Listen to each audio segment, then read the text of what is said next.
joining us today on Around the Peninsula. I'm Maria Serrao, and joining me in studio is my good friend. She's also the CEO of the Palos Verdes Peninsula Chamber of Commerce, Ms. Eileen Hupp. Eileen, it's always great to have you in studio and just hang out with you a little bit. Thank you, Maria. Glad to be here. Thank you so much. I can't believe it's already time that we're talking about the Salute to Business and Citizen of the Year awards that the Chamber does every year, and you always have such great people that you honor. And I had the honor of meeting them all in the last few days and talking to them, and wow, what a group that you have.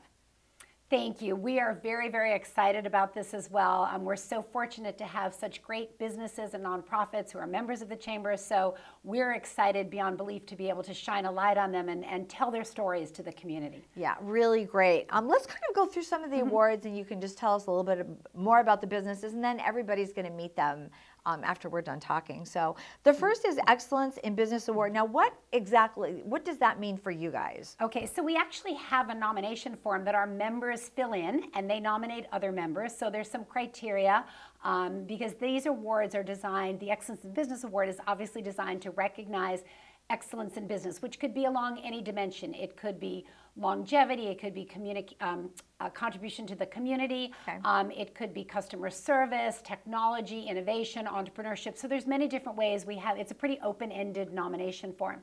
So each of the nominees were called out for specific things that they do. So in the case of EDCO, for example, which is our first honoree, that nomination form came in and they talked a lot about EDCO's commitment to sustainability and to the environment, as well as the fact that they're very supportive of many of our community events, such as Whale of a Day and things like that. Hugely supportive, yes. Yeah. Okay, and then I know the next one is Palos Verdes Magazine, and what a great success story that is. Absolutely, and again, what was mentioned in that nomination form that came in was the entrepreneurial story and how Kristen has really embraced this community and wants to tell the stories of the people and the places and the organizations that make the Peninsula so special. Right, and the third one, Palos Verdes Medical Group and Peninsula Research Associates, who I met today. Absolutely. Well, Dr. Lawrence Scher, who heads that practice up, has been a longtime chamber member and has done so much to really improve the health of our families across the, on the peninsula. And through his Peninsula Research Associates arm, he has been on the forefront of clinical research trials for, particularly in the area of allergies, for almost 20 years. Yeah. So there's quite an interesting story there, as I know you're going to share with your audience. Absolutely, absolutely. The best new business made by Meg at La Venta Inn. I want you to explain. She's going to explain a lot of it, but she took over this part of the business. Tell us about that. Exactly. So it's kind of interesting because we all know La Venta Inn is the iconic building on the peninsula that I think might have been the first building. If it's 98 years old. It was the original sales office for when the city of Palos Verdes Estates was first selling land. And so for development back in the days of Frank Vanderlip, right? So anyway, so it's one of the oldest buildings and one of the oldest venues we have. So the question is, well, how could that be the best new business? Well, there's the interesting twist. So Meg Walker took over the operation of La Venta Inn during the pandemic because the prior operator had unfortunately filed for bankruptcy. And so Meg lives in the community and has always wanted to be a part of La Venta Inn, and so she has just poured her heart and her soul into La Venta Inn and to bring it back so that our residents can have a wonderful place for weddings and family celebrations and to create all those special memories. Absolutely. So it's our best, newest business, even though it takes place in our oldest business. Yes, absolutely. Cool. And then the nonprofit of the year this year. Yes, okay, South Bay Children's Health Center. They have been serving the greater South Bay community for 75 years. And we're really excited to be able to honor them because they're a little under the radar. A lot of people haven't heard of them, and they do such great work for the youth, actually right up to, I think, the early 20s. Particularly in the area of dental care, but as we've seen over the pandemic, the area of bringing mental health services to the youth of our community. So needed, so needed. So we're very excited in their 75th year to be able to shine a light on them. Very good. And the Community Service Organization of the Year is the Palos Verdes Lions Club. Yes, one of our great service clubs. As you know, Maria, we have several service clubs here on the peninsula, and they all do such great work. They do. The Lions, again, quiet group.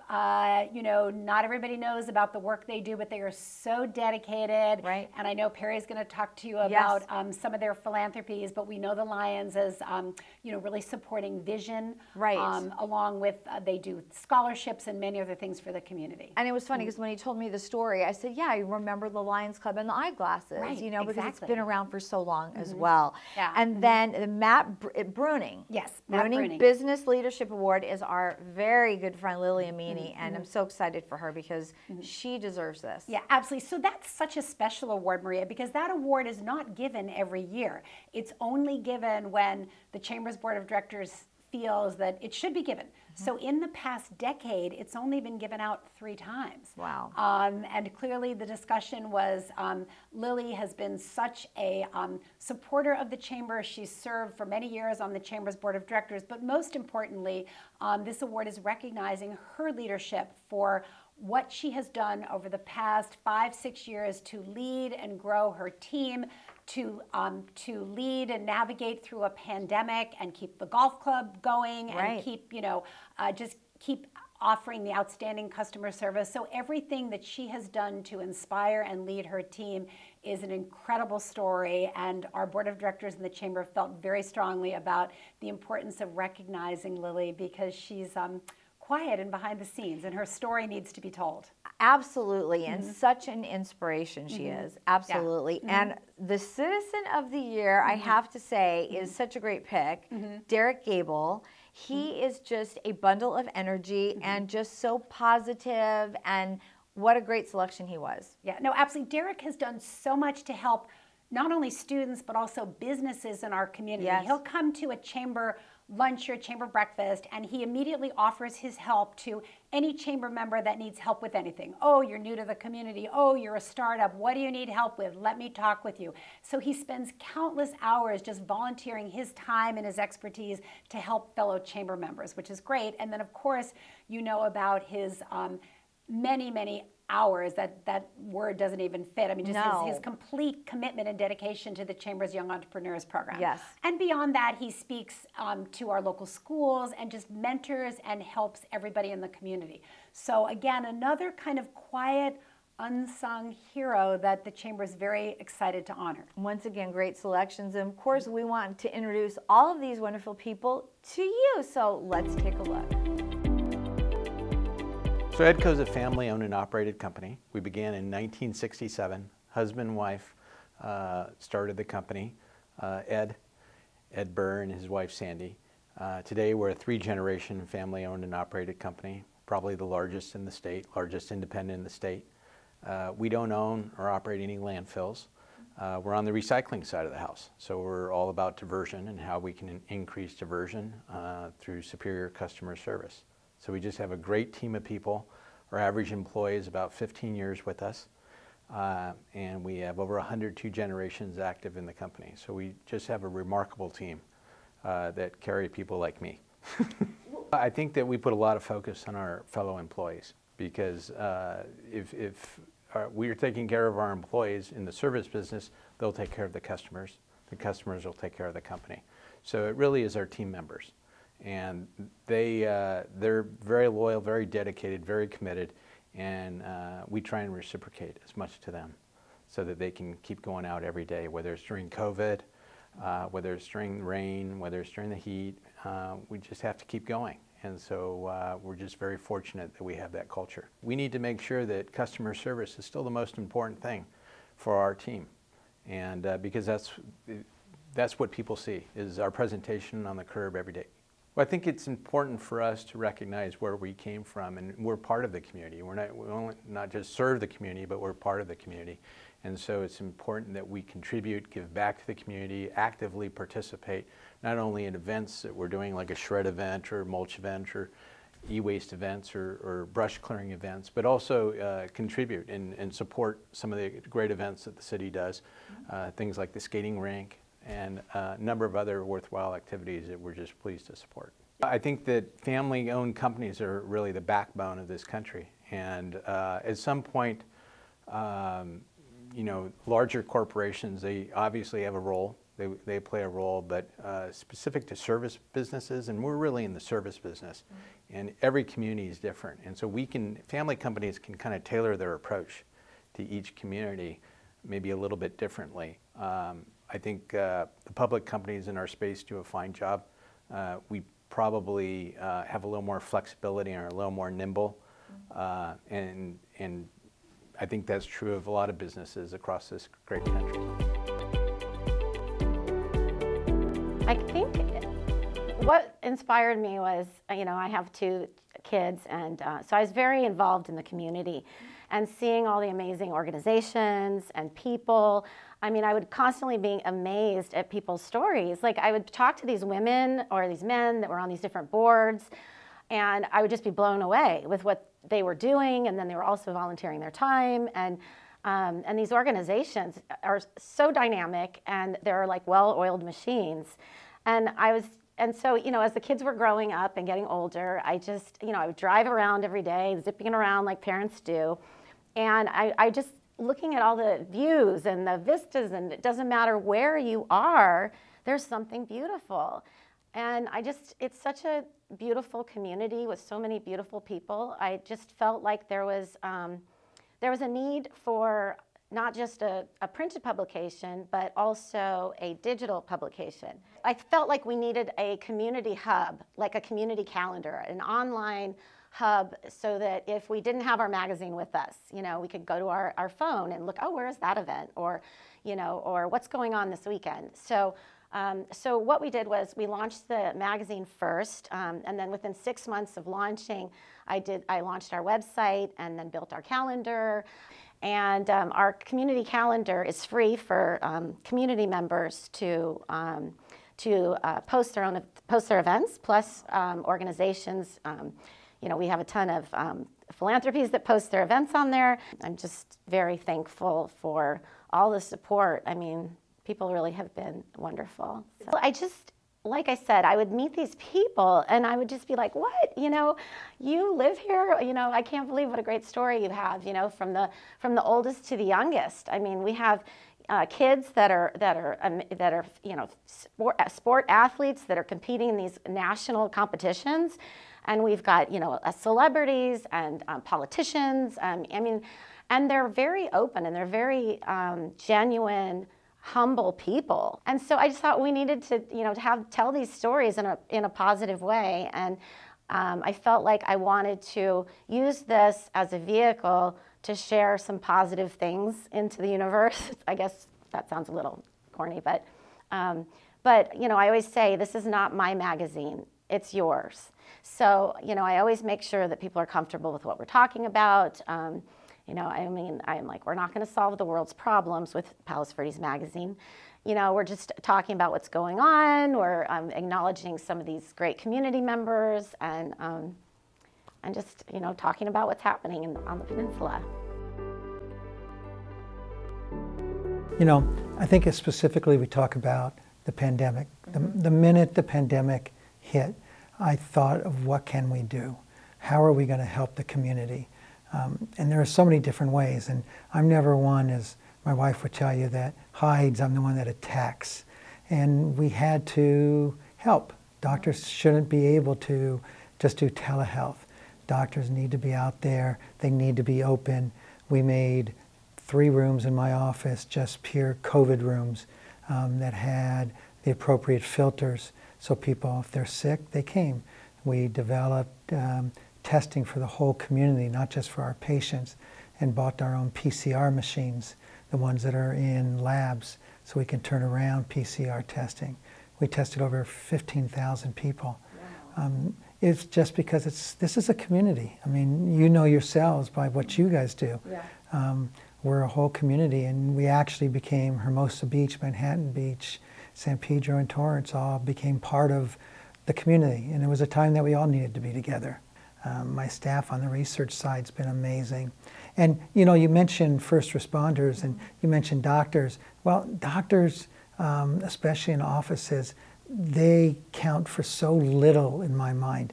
My staff never missed a day, and we're asking them, this is what I want to do. I want to open up 3 rooms. I want to open up a COVID tent, they stayed in the rain. They stayed there 7 days a week we're open. They never missed a day. They would go there and they have kids, they have family, but it was our staff, our front office, our back office, and we have 40 employees just for the office side. I have 30 employees on the research side. Research side would take care of patients who had COVID and we wanted to give them antibodies to get them better. So it's not the doctors, it's really my staff that, you know, should get all the kudos because they were amazing. You know, the chamber is nothing but the community. It's, you know, all the different people, all the different businesses. We were lucky enough to quite frequently be able to talk to them because it wasn't like they were scared of working with everyone. They wanted to be open. They wanted to be available. They weren't allowed to be. They wanted to know how could they be? What precautions could they take? And so I always tell people, I give a lot of, I sit on a lot of committees and, you know, people are from this university and that university and then you have to introduce yourself. And I tell them I'm the little old country doc. Because when you think about it, our chamber, ourselves, we're the community, the country community. Even though we're not, we are. We act like that. And the chamber is so close, so much together. It's remarkable. It's a great area. The people are great, the area is great, and you can become part of a community. This is one of the few areas, really, if you think about it, that you're part of the community. I know people. We have 10,000 families. We don't go anywhere without knowing people and helping them. People have my cell phone. They've come to the house. It's a great place to be. I've saved all the cards. It's 3 folders full. I've known people now for 30 some odd years. It's a first name practice in many ways, and you're just close to people. You know, in many ways, the way my parents brought me up, my dad's an old furniture salesman from back east, and my parents always said, whatever you do, we don't care, but you have to be able to help people, and this is the only way to do it.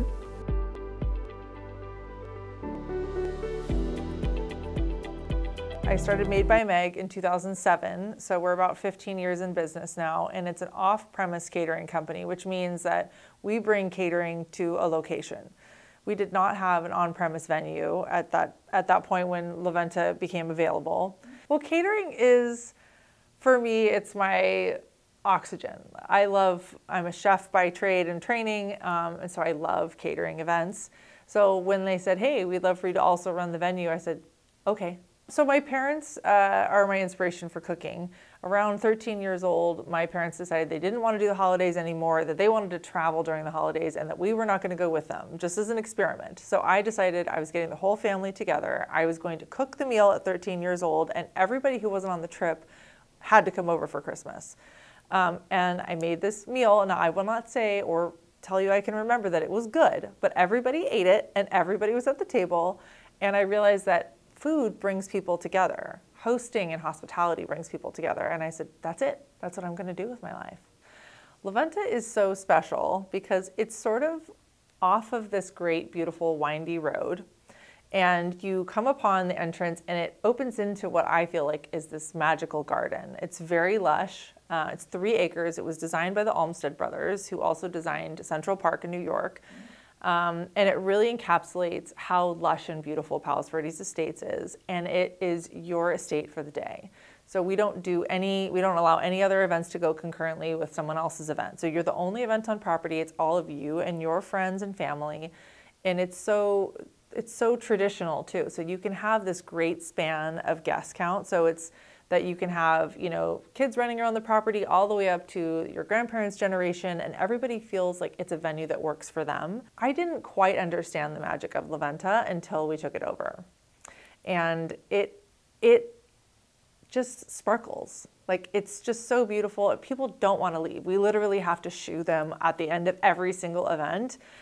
Because people are like, I want to sit here longer. I want to listen to the fountain just a little bit longer, and they want to have that next drink and more food. It's an incredible place to host. LaVenta is a place where memories are made, and everyone has a LaVenta story. It's this incredible common theme between the people of the South Bay, and more than that, if you have your event there, if you went to an event there, you can see it from all over the South Bay. So if you're driving somewhere, you're like, oh, that's La Venta, and my friend got married there, I got married there, and you can see it and touch on that memory no matter where you are. You don't have to be at La Venta. We are going on our 75th year.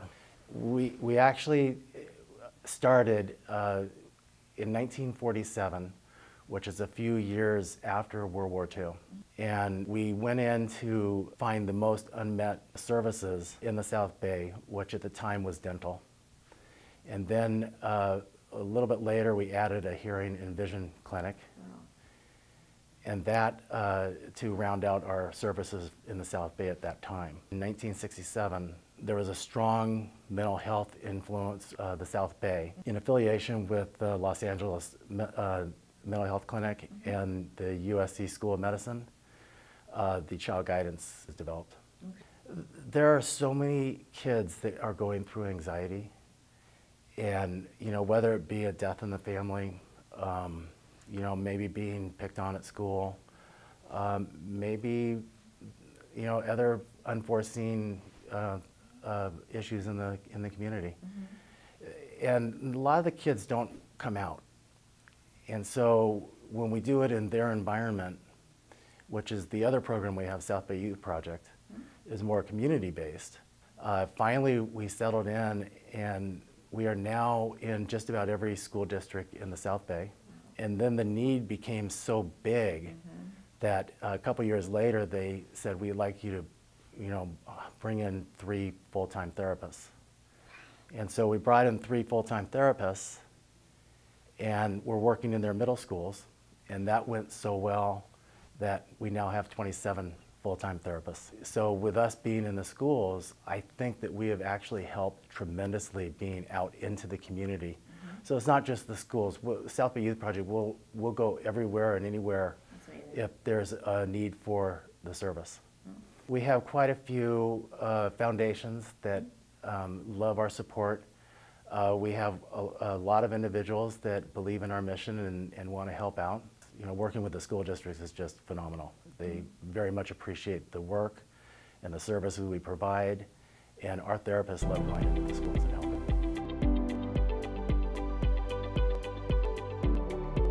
Well, the international organization started in 1917 in Chicago, and it has morphed into an international organization of approximately, I think it's 1.8 million members. Clubs are all from the Philippines to Europe, Asia, just about any spot you can name is where the Lions.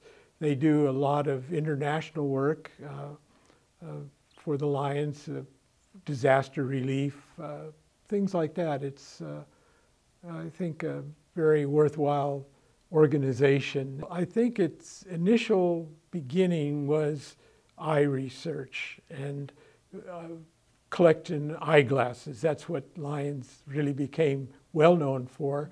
And I think it reaches out and provides a lot of assistance to people who need help. We have, for example, in this area, we have a mobile eye screening unit that can go to areas and engage in screening for vision. We don't diagnose issues, but if someone shows some sign of vision problem and hearing, we would recommend them to see their optometrist if necessary, or if they don't have the funds, we would provide eye care for them. A few years ago, we met with the other service organizations, the 2 Rotary Clubs and the Kiwanis Club, and I had the idea for, let's try a harmony concert for bring the 2 high schools together in something that's not competitive like sports or that, but for the music program. It was really a fun thing to do, to bring the 2 schools together. I thought it was big because it gave some money to each high school for their music program. And sometimes the arts, when funding gets a little tight, arts programs and music, it kind of cut a little bit. So Yeah, well, so I was very proud of being involved with that.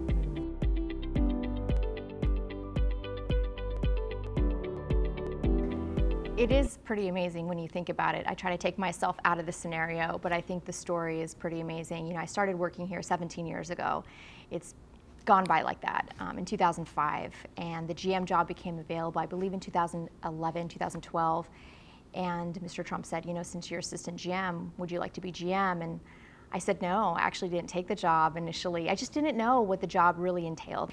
And so I remember sitting with my mom and my dad, and we were actually watching The Apprentice. And my mom said, Lily, people go on a show to work for him. He's giving you this opportunity. If you don't like it, then it's done. Then you have something to fall back on. Go back to what you're passionate about. But just try it. And I did, and I loved it. You know, I always believe in opportunities, and when you get one, take it. And Mr. Trump always said to me, you know, you know, I always thanked him for the job. You know, I said, thank you for giving me this opportunity. But he said, it's Lily, it's what you did with the opportunity that made the difference. Because people are given opportunities every day of their lives, and either they take it or they don't, or they take it and then run with it, or they fail or they quit. And I think it's truly about just seeing it through. And you never know what is going to happen, and here I am. When I became general manager, one of the first things I did was I invited all the HOAs to our restaurant to have dinner. And we just talked about everything that's been going on for so many years, again, the good and the bad. And I knew from just those conversations that we really needed to change our trajectory. We needed to make sure that the community came first in a lot of aspects. And I thought to myself, well, this is where I have to start. You know, our property is great, and I'll get to that. But first, it was about community. And when you have the community on your side, for the most part, there's many things you can do, and there's many things that, you know, you want to strive for and do better. But they are our bread and butter at the end of the day. You know, they are the ones that come through those doors, and we had to make sure that our relationship with the community improved tremendously. Locals first. We definitely focus on our local charities and donations. So we always get donation requests for golf, for brunch, but we also do many things in our grand ballroom. We have charities and events that come through, and we make sure we give them the best deal possible. But we also love to give back to the Young Entrepreneurs Program, so I can't wait to see them again next year. I love that program. So we donate the grand ballroom for that night. They are, I'm telling you, the group of students we have every year. I always think to myself, these are the best. And then the next group comes in next year, and I'm like, no, these are the best. They are such brave children to be able to go up there. And they are children. Some of them are actually children. And they go up there on stage, and they don't have any stage fright. And they go ahead, and it's like a Shark Tank for kids. So they go ahead and they pitch their ideas, and they've done so much research, and I'm just in awe of all of them. And I always tell them, you know, before we start the programs that, you know, never give up. And if somebody gives you the opportunity, take it. And that's exactly my story. You know, if somebody does give you the opportunity, whether it's for their product or a job or anything, never be scared. Just go ahead and do it.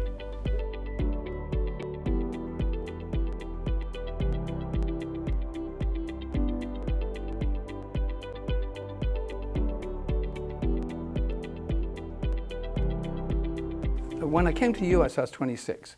And by that time, I realized that maybe a country that basically says, you know, we don't need any more newfangled ideas, or, you know, we've done it this way for 50 years. We aren't about to change now. I'm thinking, this isn't the best place for an inventor.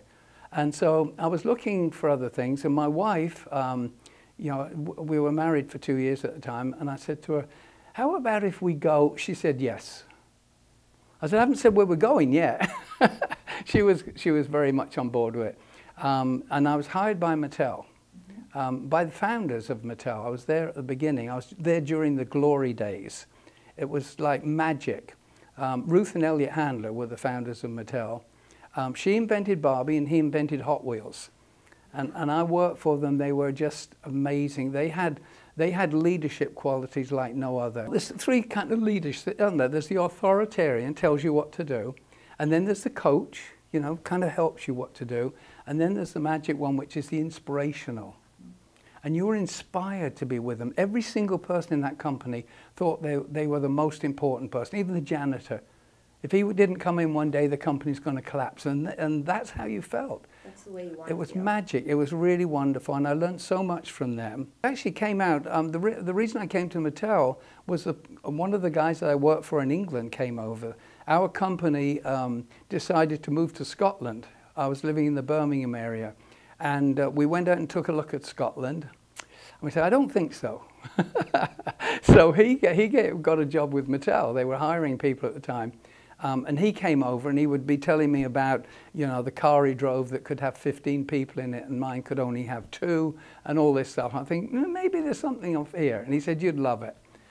So I came over and he was actually renting a house in Palos Verdes at the time. Wow. So I stayed with him. That's all I knew. I bought my first house in PV for $30,000.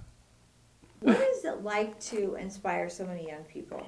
It's total magic. It's total magic. And here's the deal. Okay, so I'm good at it not because I'm a great teacher, because I've never been a teacher. That's why I'm good at it.